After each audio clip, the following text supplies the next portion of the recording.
Welcome.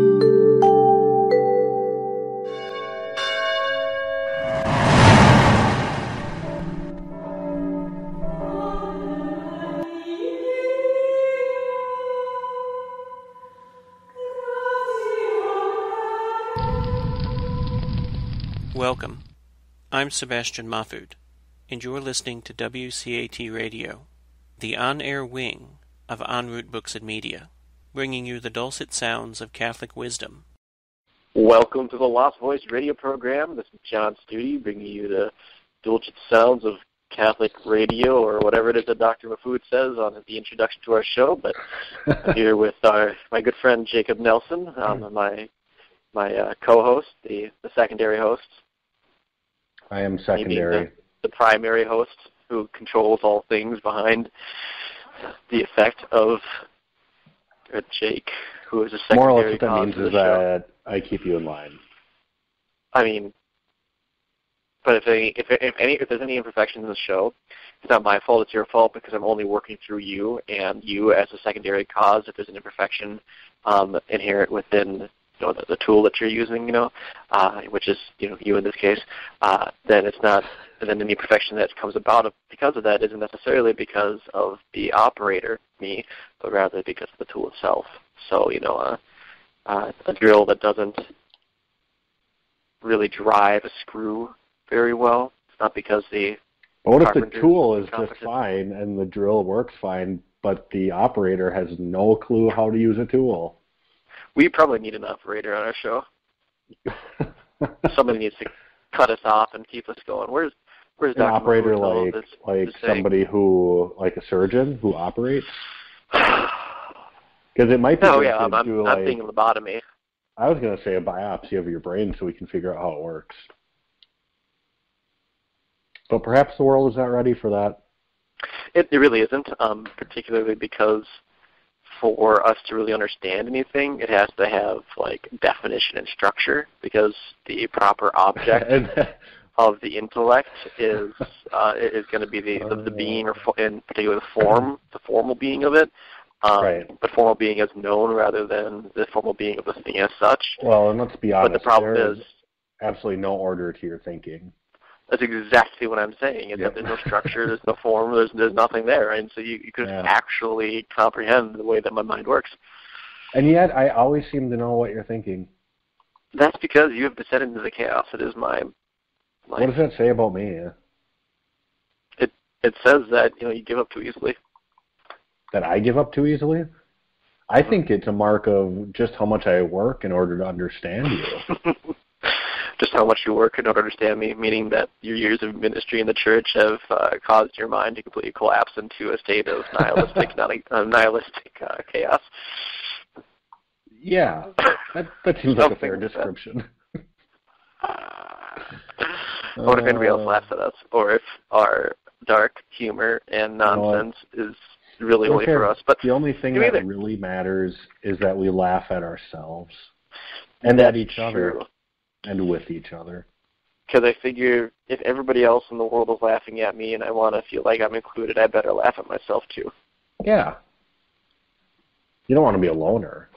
I don't want to be a loner. Nobody wants to hang out with me. Except for, by the way, so the Lost Voice brings you the wisdom of Socrates lost thousands of years or something along those lines. We try to bring something. Our obligatory nonsense has gotten to such a point that it actually precedes the show open. I think I'm proud of that. I think so too. Well, it ought to, because the pre-Socratics were basically just a bunch of nonsense. But in order to understand Western philosophy, you have to understand the pre-Socratics and what they set up in terms of their path philosophy for Socrates, Plato, and Aristotle to set the Western world on the right course. And so the pre-Socratics, in terms of our understanding of philosophy, are obligatory nonsense. And so our obligatory nonsense has to be like the pre-Socratics, and so it should be before if you're following the proper method, our introduction, which talks about the wisdom of Socrates. So we might also say then that you need to get your mind into a place of kind of a looseness in order to allow it to penetrate the depths of things like metaphysics, because a totally, completely structured brain has trouble diving into these spatial and odd things. And so it's why St. Thomas Aquinas says, drink yourself to the point of hilarity. Which I can't say I'm not doing right now. But I can also say that I am not. You're not. Doing You're that. Working. I am. I'm not drinking anything other than, so you know that energy drink that you recommended to me? And yeah, it's not an energy drink. It's like it's kind of like vitamin water with some things in it that help with energy, like B vitamins, B complex. It is. And actually, one of the things that works really well is, and this comes from my various researches on ADHD. everything I've learned from that, which is much more than I anticipated. You basically have like a doctorate at this point in ADHD from all your studies. Basically, I do figure like I actually, well, the girl's a therapist. I'll sit down and talk with her at length on like various theories of various modalities of therapy and the brain things and whatnot. So anyway, and so there's a compound called L-theanine, which you actually get from green tea extract, and typically it's supposed to calm you, which is great. But in conjunction with caffeine, the effects of the wakefulness of the caffeine is more accented or more present, and interestingly enough, the L-theanine helps keep your mind calm, and so you don't get the anxiety that comes from the caffeine when it actually acts as a stimulant. And then the vitamins B6 and B12, those are also really good for energy, and the vitamin D is good for mood. And anyway, so I love this stuff. I actually couldn't find it in the store anymore where I was buying it from, and so I ordered a 24-pack. It was a baddie there. It was like $12. I'm like, this is great. Really? I'm going to do that. Oh, gosh, yeah. So I have 24 in my van right now, and I'm just going to keep them around because it was works $12 well for a 24-pack, because those are like $2.50 in the store. Wait, hold on a second here. I don't remember now. Did you math wrong? I maybe remembered wrong because that wasn't. Wait a second. I'm not even logged in. Okay, here we go. I got this. Nope. It was $14.95. Wow. We should go into business. Just selling that? Yeah, just like stand out on the corner somewhere. Instead of selling lemonade, we sell this stuff. But yeah, why not? Instead of selling it in the bottle, we can put it into like a container of things. A container of things? Yeah, like a pitcher. And have our adorable kids write lemonade on a sign, and they can sell lemonade at a park nearby, and then we can sell it for $1 a piece. Because what did I get this stuff for? Let me look. It's like 7 cents an ounce. Yeah. Oh, Studi.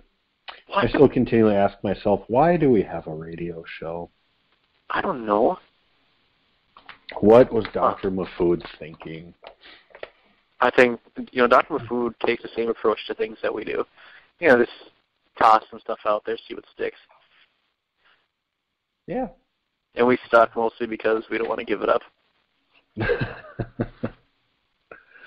Yeah. Which is mostly due to the fact that it helps us feel as if we're, accomplishing something in life. Well, you know what, Studi? I never want to give you up. Never going to let you down. Never going to run around and desert you. Never going to make you cry. Never going to make you say goodbye. Never going to tell a lie and hurt you. All right. Then by the end of the show, I will not say goodbye to our audience. I just want to make a salient point that I just rickrolled all of our audience. And now my day's complete. How old does that mean? Do people even rickroll anymore? They do, actually. No. My wife got rickrolled on oh, did she? A baby carrying group for April Fool's Day. It was hilarious. That's funny. We laughed. We laughed a good laugh. I feel as if it's going to be a perennial thing. Speaking of which, did I ever tell you I invented a meme? You invented a meme? Mm-hmm. I thought your whole life is a meme. And yes, but this one became viral, as opposed to the other, but in the internet sense, not in the biochemical warfare sense. That's good. Yes, because I'm sure government agencies are listening. But no, I invented the platitude platypus. Of course you did. It's a platypus that says things like, whatever the mind can conceive, it can achieve, or a penny saved is a penny earned. And so it's those little sayings that are largely meaningless, but everybody knows them and they sound like good advice, but might not actually carry over into helping people. But I thought it was funny. I was inspired by Joel Osteen. You know that guy? Oh, boy. Oh, my gosh. Yeah, the extortionist who claims to be a Christian. Holy cow, and his wife's horrible, too.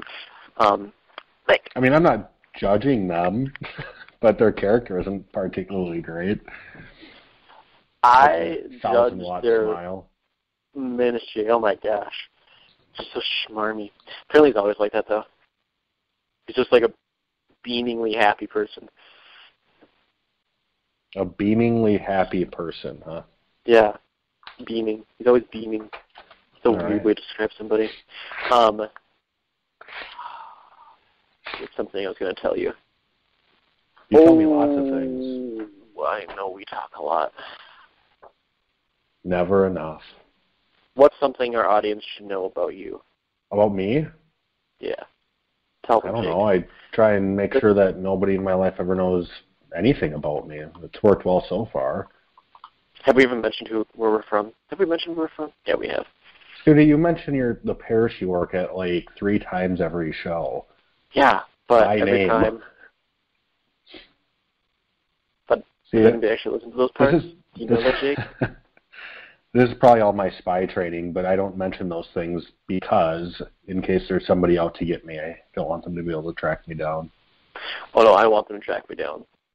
Well, you want them to track me down. No. I want them to track me down if they're like out to get me, because then I know they're out there, and then I can find them and defeat them in epic combat. Fair enough. Oh wait, what was it? Okay, so we're in Minnesota, and there is this really cool You're park. in Minnesota. I'm somewhere at an You're in the backwoods of Texas in an undisclosed location. Yeah.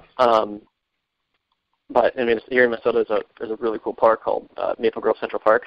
It's a playground, and they've got some traditional equipment like slides and whatnot, but they have like these huge rock walls and like kind of that rubber pavement stuff. I forget exactly what it's called. Probably rubber pavement.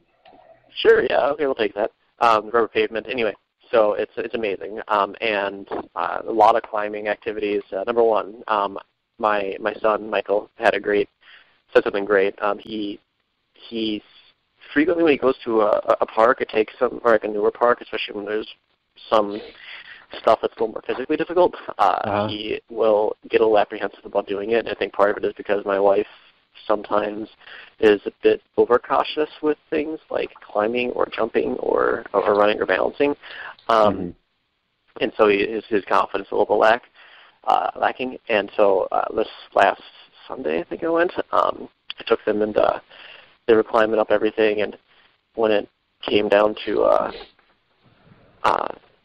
he was climbing everything, and he started going up the rocks and climbing things I haven't seen him climb before, and he was going really fast and trying really hard. So I told him, Michael, you're being very brave. You're trying so hard. That makes me so happy. And then later that night, I was holding him in the chair before bedtime and asked him what his favorite part about going to the park was. Yeah. And he said, being brave. And I'm like, oh, cool. Good job, kid. Nice son. And then, but as far as I'm concerned, one, I am very happy that as a 30-year-old ancient man who is falling apart, how spry I am, because I'm like able to bound across the whole thing and climb up the rock walls and do funny things with the kids, and just be really active. In which, just to be clear, you're 30 years old. Well, I know. But I like. And you're really proud of being able to climb up some playground equipment? Hey, you know what? Seems like a pretty low bar. why don't you come to this park, all right, Jake? And Maybe I will. You will see that it's not terribly challenging, but, still. I mean, it's just with the speed and agility that, that I was able to do it with. One of which. Anyway, so I was climbing one of these rock wall things, and it's like 20 feet off the ground, mind you, over sand. And one of the games I was playing with the kids was they were supposed to save my life because I was pretending to hang off the cliff, and they were going to pull me up. And then sometimes they'd miss, and I'd fall on the ground and pretend to be dead. Anyway, so I climbed back up there. Then this 3 or 4-year-old girl comes running up on the other side, which the other side is fairly easy to climb because it's just basically a ramp. And she says, "I want to do that, Dad." And then the dad, who, if I come to find out, was only 4 years older than I am, says, "No, he's a big kid. He can do that." I'm like, "Yeah, 30 is a pretty big kid, isn't it?" And he's like, "You're 30? I didn't guess that." So he thought I was in my mid to late teens, I bet. And then it turns out he... Is that you're in your mid to late teens? Yes. I mean, you do look young. But not like that. I don't know, maybe it was just the frivolity with which I was actually being active with my kids and the way that I was moving. I don't know. So there was that one. I thought that was kind of funny. And then there was another one. My daughter climbs up this rope structure that's maybe 15, 20 feet high again, and she's at the very top. It's my 5-year-old, and she's holding on to it, saying, "Dad, I'm stuck. I need help." And so I come running across the playground, and without even using my hands, I climb up the whole thing, and I grab her, pick her up over the ropes, and start coming back down with her in my arms. And on my way down, I'm watching myself. I'm like, "Geez, I'm like Spider-Man. This is awesome." So I feel really cool about myself. And then she said, "Dad, you're really good at this." I'm like, "Yeah, your dad's amazing at everything." And the next moment, I get down, and there's this mound of the rubber cement or rubber pavement that has sand all over it, and I didn't realize it. And so as I was going down, I was slipping, and so I basically this little dance as I was going down. And eventually, I kind of gently fell to the ground. I said, "Well, sometimes Dad just needs to take a rest." And so I fell over as I was saying about how amazing I was. It was funny. I'd like you to know that my wife is defending you. She texted me to tell me not to be rude to you. She is? Wow. She listens to the show? She listens to the show? Yeah. Hi, Jake's wife. I don't know if she wants her name on air, but hi, you're my favorite. She misses you. Aww, everybody misses Studi. You should have her call in and ask a question. That'd be fun. Well, speaking of which, we should probably give the phone number out to call in because we are live today. We are live. Now that we're a third of the way through the show and have conquered absolutely nothing because, well, we're either youth ministers or former youth ministers, and we're really good at that. In either case. At making it look like we're working and not really. It is. In fact, I'm clicking randomly on my screen just to make sure, and I'm joking. Do you have the phone number? I do. The phone number is 515-604-9344. The access code, of course, is 914121, and then you'll be asked to put in the pound or the hash symbol, depending on which generation you come from. So if you have any questions about today's topic or really anything else, the number is 515-604-9344. The access code is 914121. Great. So we're actually going to continue talking about creation and the creation narrative. And I recently began helping somebody with some coursework at the graduate level on theology of the body. So it just so happens that I've been reviewing the micro and macro accounts of creation within Scripture. So it kind of ties in with what we were doing 2 weeks ago.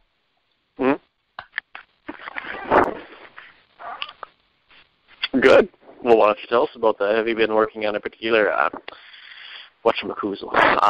particular topic with this person that you've been tutoring, or? No. Theology of the body is the topic, and not all of the theology of the body has to do with creation itself, but it just so happens that this one point matched up. So. Okay. You want to give us through it? Well, one of the beginning of the theology of the body, John Paul II gets into right away the conversation that the Pharisees have with Jesus regarding the original unity of the spouses. And he quote in the Gospel, Matthew 19, Jesus says, to the question, is it lawful for a man to divorce his wife for any reason? And he answers, have you not read that from the beginning the Creator created them male and female, and said, for this reason a man will leave his father and his mother and unite with his wife, and the two will be one flesh. And so he continues on. And so John Paul II begins with this question of marriage in general and the original unity of the spouses, and he moves then from there to the twofold account of creation, the macro account, which is God creating through the 6 days of creation, with the sixth being culminated with the creation of man. And God pauses between the creation of everything else and the creation of man, and he says, let us make man in our image. Of course, the plurality showing us the inner life of the Trinity, that God is a communion of persons. And then the micro account is what happens in the next chapter of Genesis, where it's the very personalistic view of creation, the subjective view of creation, where God creates man in the garden, and from man he creates woman. And so he starts with this idea of from the beginning and moves to the macro and micro accounts of creation in order to show what the original meaning of the unity of spouses was and the original meaning of marriage was. Right. Actually, this reminds me of something that I took part in it was actually last year. I was at a local community college. I had set up an interfaith dialogue, which actually included Minnesota's very own Jeff Cavins, as the representative from the Christian or Catholic perspective, and the other panelists, or the other panelist was a Muslim student and a Jewish scholar. And it was very interesting for a number of reasons.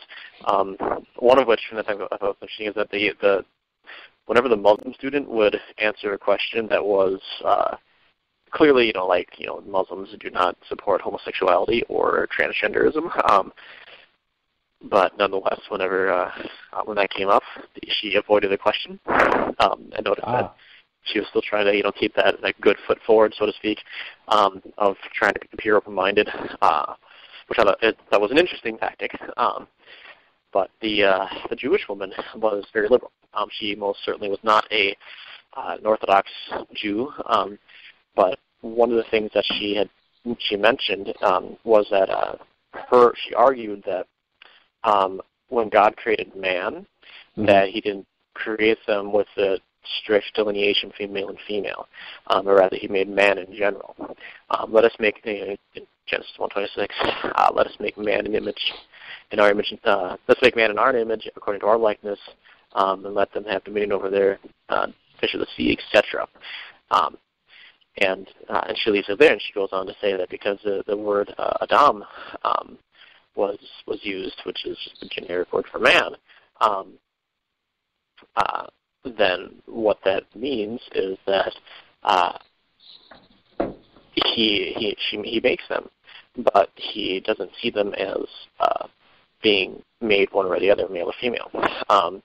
And what she doesn't, again, what she didn't point to or address, which I thought was really interesting, I was sitting there thinking, so as we read on, and then 27 says, so God created man in his own image, in the image of God, he created him.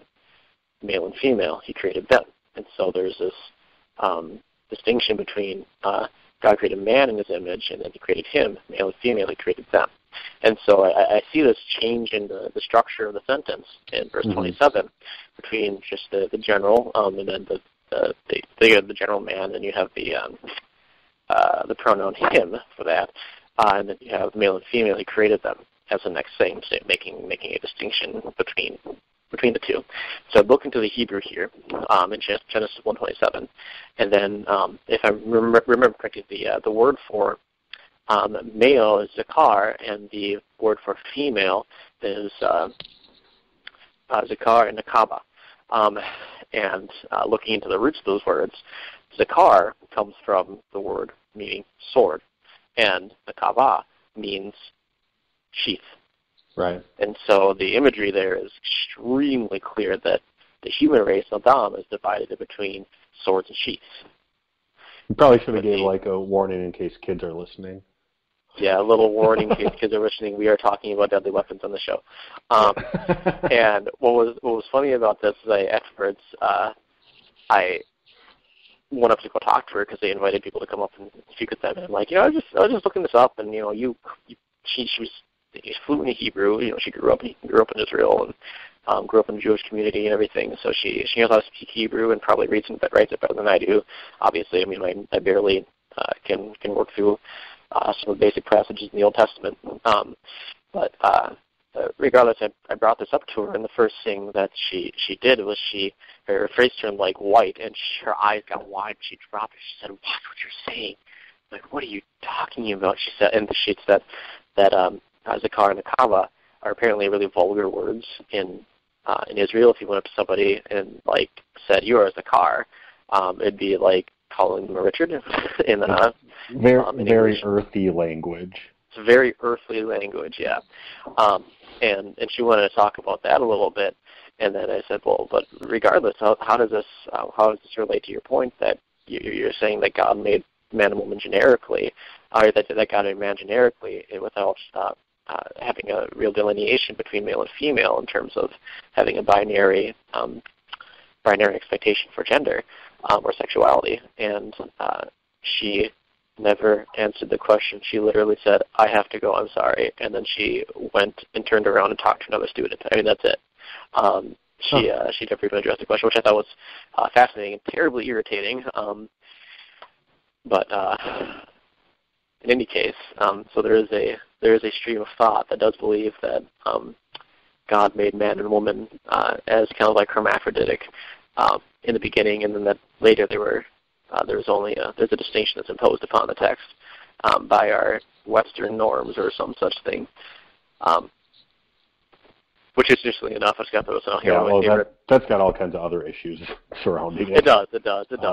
But we can talk about creation in general. But it's clear right in the text, like you were saying, that in the beginning, man was made for woman as a sword is made for a sheath, and vice versa. And there's I think maybe some undertones there that it's for protection. There's for sure. It's an outwardness that happens. Well, I think maybe when we're done with however long we're going to go on our series on creation, we could actually dive into theology of the body or love and responsibility, because these are really important works for our day and age to understand the theology of the body and love and responsibility well. And I was just thinking today, with the current state of the understanding of the sexes and marriage and everything, John Paul II must just be turning over in his grave. The work that he put in to these two works of his, for the world to really turn a deaf ear to it, is sad. But that being said, there obviously are a lot of Catholics and scholars and stuff that have been working for years to implement the theology of the body. It started in 1979, so obviously, we've had 40 years. We're going to celebrate 40 years next year, the theology of the body. So maybe we could dive into that another time. But as far as the macro and micro account of creation, I know you know this well, and I know it probably not as well as you, but it's within the macro account of creation, there's a particular hierarchy and formulation of the days of creation corresponding days 1, 2, and 3 to days 4, 5, and 6. Yep. And that's something that is overlooked a lot within creation, but ultimately, and I'll let you speak specifically to what the meaning of that is individually in those days, but the overarching idea is that God creates in a preparatory manner, that everything is created for a reason, and he starts from the most basic and works his way up so that everything that comes before the final creation, that being man, is a preparation for man, and also that man might have dominion over everything that was created before him. But then within the days 1 through 6, I think it's day 1 is a preparation for day 4. Day 2 is a preparation for day 5, and day 3 is a preparation for day 6. But I'll let you formulate that a little bit more in depth, because I know you know it better than I do, because you're our token former Protestant who had Scripture memorized until he became Catholic. So, what was I say here? So, one of the ways that you need to look at Scripture when you're interpreting it, one of the things you can keep in consideration is the literary trope, or the mode of expression. And mode of expression in the Book of Genesis is largely that of mythological history, which isn't to say that it's not a real history, but it's a real history, but interpreted through a theological lens, theological or purposeful lens. And so the author of Genesis 1, which I traditionally buy that it is Moses indeed. Right. But the one of the ways that we know it's not a literalistic history in the same way we'd read like Caesar's conquest of Gaul or modern book in history in your high school history course, is because it has many of the hallmarks of Hebraic poetry. And one of those is parallelism. And like you were saying, Jake, we have this parallelism in it between the first 3 days of creation and the last 3 days of creation. And as you were saying, that God creates in a preparatory manner. And the way that the author describes these things is he says, first of all, it says, let there be light, and then he separates the light from the darkness. And then later on day 4, he gives the sun to rule the day, and the moon and the stars to rule the night. And then the moon and the stars are there for the timing, giving and seasons and festivities. And these are things that are not just like fall, winter, spring, summer, but rather it's actually to help humans understand and map out their yearly calendar with respect to liturgy, so that way they can know when things happen, like Passover, Yom Kippur, or whatever other celebration that they're offering towards God. And so the stars are again the stars and the moon are not simply there to be bright shining lights, but God placed them in the sky in order for us to keep track of the yearly cycle that we do have, given the way that he's composed the universe, which is very interesting. In the same way, in day 2, he creates the water and the firmament. So what does he make? He makes fish and birds. And so he creates this habitation, and then he fills this habitation with creatures to rule it. And then day 3, he creates the dry land and vegetation, and he creates land animals, all the creeping, crawling things, the cows, etc., etc. And then he makes people and vegetation for food. And so God makes the dry land, things to roam on it, vegetation, and animals to rule over that by consuming it. And we might see here that while the sun, the moon, and the stars are really governing the day and the night, and the animals and vegetation, everything are governing the land mass and all of that, that while they have dominion over those things, they cannot exist without them. They cannot exist without them. Yes. And so it's a mutual enrichment. And this eventually starts to come to fruition within the dignity of the spouses and the harmony of male-female in their individual roles, equal in dignity but different in ability and different in calling. But they cannot exist without one another, and they're wholly dependent on one another, not to spoil the ending of the end of creation is man and woman being created. But there's a harmony between what comes first and second, and with the male-female dynamic, ultimately what's made last is the height of creation, because everything else is oriented towards it. And of course, woman is created after man, so the particular dignity of woman is very high, especially because she's a life giver.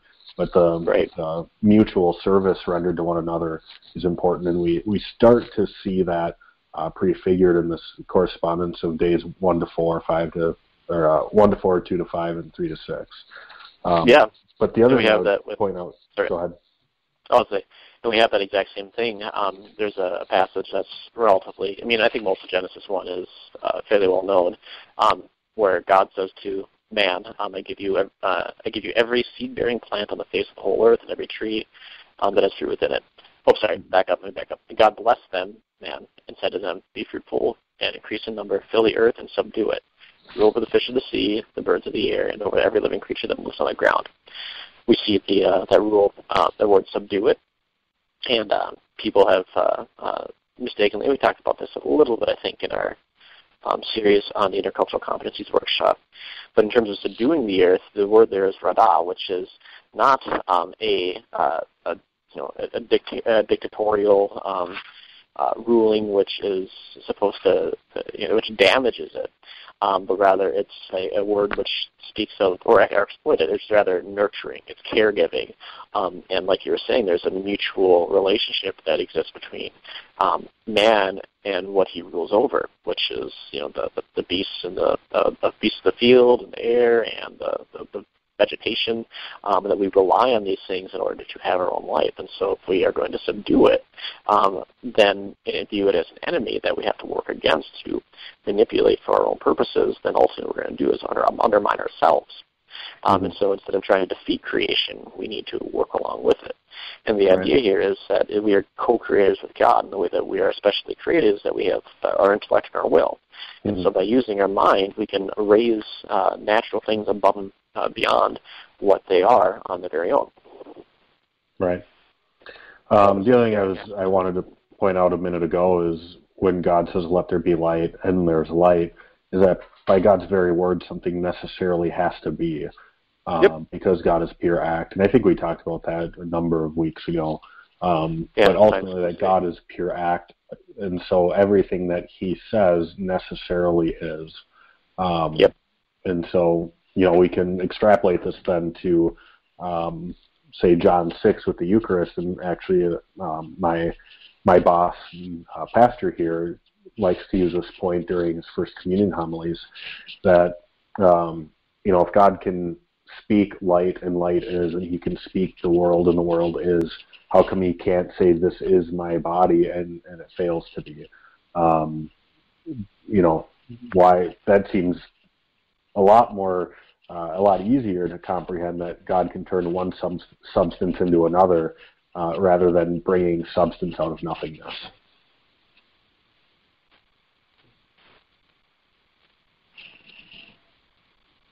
Say it over, Tim. I can hear you.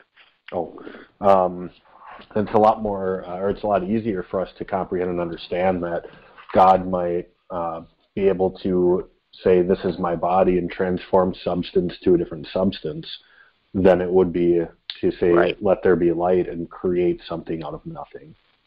Right, because there's at least a relationship, but there's some sort of relation between the grain, the wheat of the bread, and the flesh of Jesus. There's just some sort of relationship. There's DNA. There's the physical substantiality. I mean, it's there. Whereas nothingness has no potential. There's no relationship between nothing and being, none whatsoever. It's an infinite goal. It's an infinite gap. Right. And it should be a lot easier for us to believe that God can do that. And so if you can believe in creation ex nihilo, there's nothing that would prevent you from believing in transubstantiation. Right. And I think that when you speak of, God in his simplicity, his act of knowledge is the same as his act of creation. His act of creation is the same as his goodness. His goodness is the same as his love and his justice power and his his love mercy. and everything. It's all the same. Yeah, and there are distinctions that we make on our end because of our limited nature. And I think that something that's very interesting about the creation narrative here is that every section is God adding something, and so they're, like you're saying, there's a hierarchy of being here. And so when if you recall, and this is one of the Neoplatonic aspects of St. Thomas's thought, is that things there's a more or less with respect to how a thing exists. There's more going on in a rock than just an atom. There's more going on in a plant than a rock. Okay, so there's more existence. More of God is visible through it, and the beginning of creation starts off with, in the beginning God created the heavens and the earth. Now the earth was formless and empty, and darkness surrounded the face of the deep, and the Spirit of God was hovering over the waters. And so there's a lot going on in this second verse here. Now the earth is formless and empty, and the formless and empty is tohu bobahu, and then the darkness, this is important, darkness over the face of the deep. I'm not going to worry about the Hebrew there, but the formless and empty, tohu bobahu, means it was completely void. There was nothing going on. And then the darkness over the surface of the deep. The deep speaks of the waters, and waters for the Hebrews represented chaos and nothingness. And darkness was over the surface of the deep. And so there was no light, there was nothing. And so it was utter metaphysical chaos, and if there's no intelligibility to it, then there's really nothing to it. And so this is another example of, or another clue to creation ex nihilo. But what's important here is how the author explains and starts writing on the different days of creation. First one is in Genesis 1:3, where it says God said, "Let there be light." And then down a little bit later it says, "And there was evening and there was morning the first day." Mm-hmm. And you see this over and over again. There's evening and morning. And so there's always this passage from darkness and into light. And throughout the whole creation, you have God's self-expression, which for him, his essence is identical to his existence. He is subsisting being itself. There's a certain amount of darkness that's being eliminated by God's light becoming brighter and brighter throughout each progressive act of creation, from simple, light and darkness to plants to man. That man is the fullness of the expression in the material world. And there's even another act of creation. So you have the parallel between the first 3 days and the last 3 days, so 1 through 3 and 4 through 6. But then at the very end, you have the seventh day. And the seventh day is the crowning of it. It's like putting the roof on the house, because every single day in creation is in time, but God takes the seventh day to sanctify the whole act. And so the seventh day covers everything in creation, in a sense, all at once, just like a roof covers a house. And then it says that God rested. And as you and I know, God doesn't actually need rest. And so what he does is, what we see here in the Hebrew is that the rest isn't a rest like ceasing from your labors or recouping the energy that you've lost, but it's more of a reflection. It's more of a contemplation. And what God is ultimately going to be contemplating here is, yes, the goodness of his creation, but ultimately it's the goodness of his own nature, which is revealed in creation, because the only possible end, if you want to think of it that way, that God could see as a good that's fitting him is, himself. So God looks at what comes into being, he evaluates it, and discerns its place, and sees it in relationship to him. And he, in doing so, is contemplating his very own goodness. He's contemplating the meaning of creation, and recognizing it as a good work. And so it goes from this complete and utter darkness to ending with God contemplating on his own eternality and his own goodness, and we as creatures seeing that through God's creation. Mm-hmm. Well, and one of the things I think it's important to look at with keeping the Sabbath holy is that the prescription, that like the Hasidic Jews take this very seriously, to the point where they can't even hit a button on an elevator because that's considered work. Right. And that's not the point of the rest that is constituted for, in our case, Sunday, for the Jews, Saturday. It's the point of being recreated, because we read in the prophet Isaiah that the eighth day, which is the beginning of the new creation, which is, of course, the resurrection of Christ on Sunday. we don't celebrate the Sabbath on Saturday like Jews do. We celebrate it on Sunday because it's the 8th day of creation. It's being recreated within the kingdom of God. And so for us to honor the holy day, not the Sabbath, the holy day of the Lord, is ultimately to expend ourselves in such a manner that recreates us, renews us, restores us for the coming week.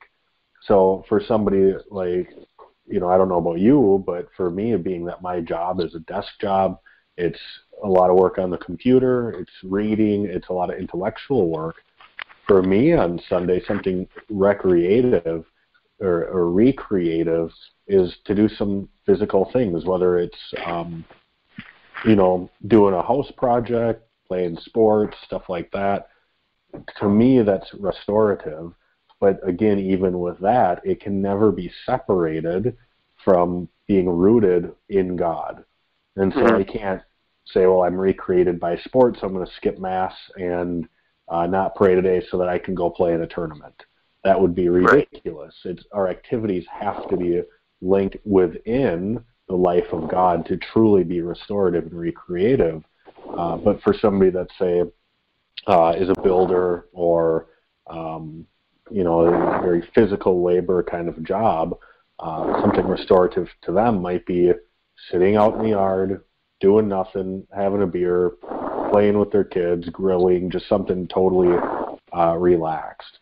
And so that idea of restorative, recreative rest looks different specifically to each person, but it's something that always has to be rooted within the life of God in our spiritual lives, in the spiritual life of the church. Yeah, no, I completely agree. In fact, Father, the priest of my parish recently spoke to my youth about that, the difference between recreation and recreation, that's how he framed it. But the meaning was, free time or, something fun or recreation. Burning yourself out on video games after 15 hours, that sounds like a recreational activity, but it's not really going to recreate you. Right. I've done that before.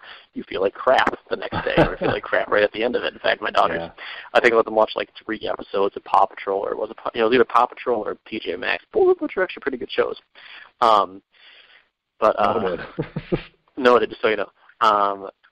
But my daughter's like, I watch too much TV, my eyes hurt. I'm like, yeah, it's fun sometimes to watch TV, but it's not going to be good for you. It's going to make your day a little worse if you get too involved with those sorts of things. Right. And I have to say this.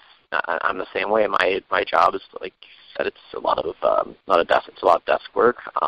I do enjoy reading and doing intellectual work, study. Is recreating to me, but really only if it's like something I'm interested in.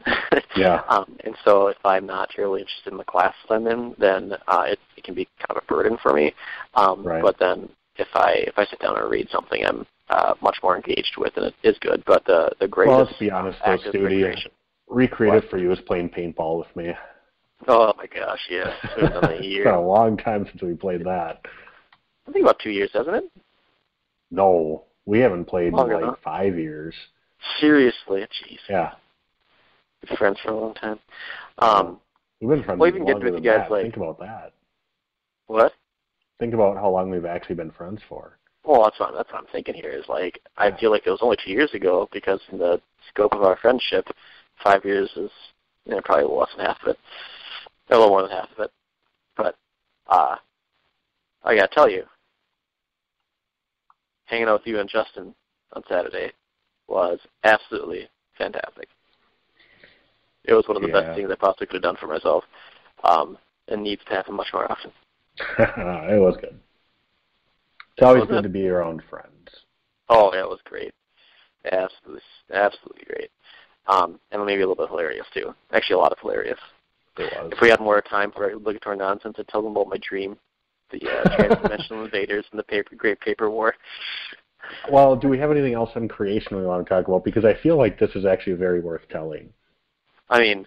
But it also reminds me that we never did get to you telling the story about the train conductor. Should we...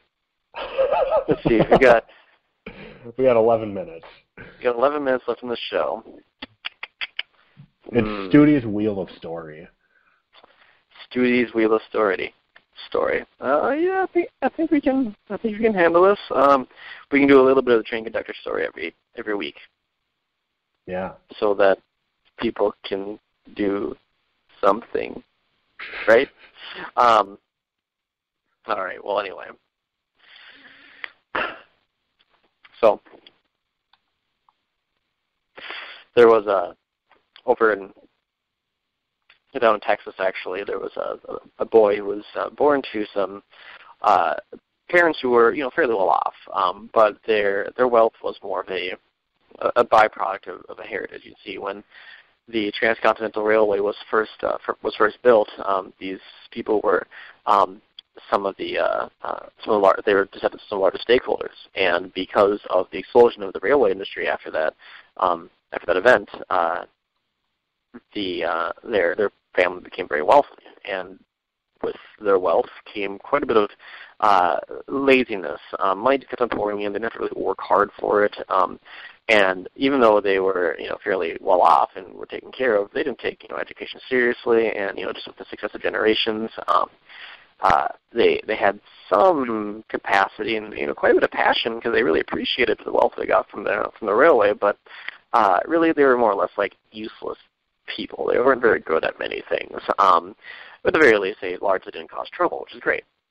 But one of the more harrowing tales from this family is that of a boy who was born, and he, out of his whole family, had a peculiar affinity for trains. And even when he was born, the very first thing that he said out of the womb was actually choo choo, not wah wah, which is what most children say. And so the parents, upon hearing this, decided that the very first thing they would get him was a little train conductor onesie, which was super adorable, mind you. It was blue and had a little hat on it. Babies at the hospital always have to have a hat and from cradle cap and whatnot. And he loved that thing. In fact, as he continued to grow throughout his early infancy, he kept it even after he outgrew it as something of a security blanket. It became his most prized possession. He held on to it for his dear life, and every time he was scared or upset or hurt, he'd always keep it with him. He would hug it, he would kiss it, he would chew on it. It was absolutely his most precious object. And his affinity for trains continued to grow throughout this time. And one of his early acts, and you as a father who is, how old is your son now? Maybe close to 10 months, right? 9, actually, yesterday. 9 yesterday, okay, 9 good. today. Good. It's 9 today. Oh, 9 today. Happy 9th birthday, baby. Yesterday was actually his patronal feast day of St. Matthias. Oh, look at that. Yeah. Cool. Well, happy 9th month anniversary or something, Matthias. Anyway, so he's close. But I can tell you this, my son, Michael, who's now, he's almost 3 years old. He's got a couple months left in his 2-year-old sentence. He has an affinity. The kids, toddlers just like to destroy things, and they like to throw stuff. So even though his favorite toy was this train toy that the parents had for him, that it would click and it would go if you pushed it. Once he reached that 2-year-old age, he took that thing and he would bring it around the house. He'd hit stuff with it. He'd knock over glasses. He'd chuck it down the stairs. And at one point, he actually threw it into a lamp, and the lamp fell over and ignited the fire with a spark because of its proximity to the paper recycling shredder that their parents were working on. And so it started a fire in the house. And thankfully, the parents were, at least well prepared enough, or their servants were, because again they were very wealthy, to take care of this fire and extinguish it. Right. And the parents actually thought, well, maybe this kid needs a little break from his train. She's getting a little obsessive, a little destructive from it. And they actually took away his most of his train toys, and they took away his old train onesie that he was carrying around. And this, of course, was something that the child was very upset with. And his havoc increased, and he was finding more and more ingenious ways to express his frustration. Because, as most parents are aware, for the most part, kids who are under the age of 2 don't have a whole lot of words to express their emotions, and so instead of doing things like say, "Mom, Dad, I want my trains back," or my train onesie back, or my conductor onesie back, he'd actually take some of the parents' most cherished items, and he would go and escape from the house when the parents are looking, because again, these are generally incompetent people. They'd take like his dad's wallet or his cell phone, and he'd put it on the railroad tracks that were not too far from his house, and he'd scuttle back home, and come back later on when the parents take him for a walk, giggle with glee when the parents discovered their destroyed items on the train tracks, and eventually the parents found out that the kid had been escaping from the house, and so they doubled up the security. They made sure that there was no way that he could actually get out. They instructed their servants to keep a 24-hour guard on the doors, and in order to appease the child, lest he find new ways to get back at his parents through his tyrannical toddler. What's a T word that's an action? Give me a verb. A T word. Tyranny. Tyrannical tyranny. Horrible way of constructing things. Anyway, so they give him back his train toys. They give him back his onesie, and by this time he's actually 4 years old, and so that's go on for a year.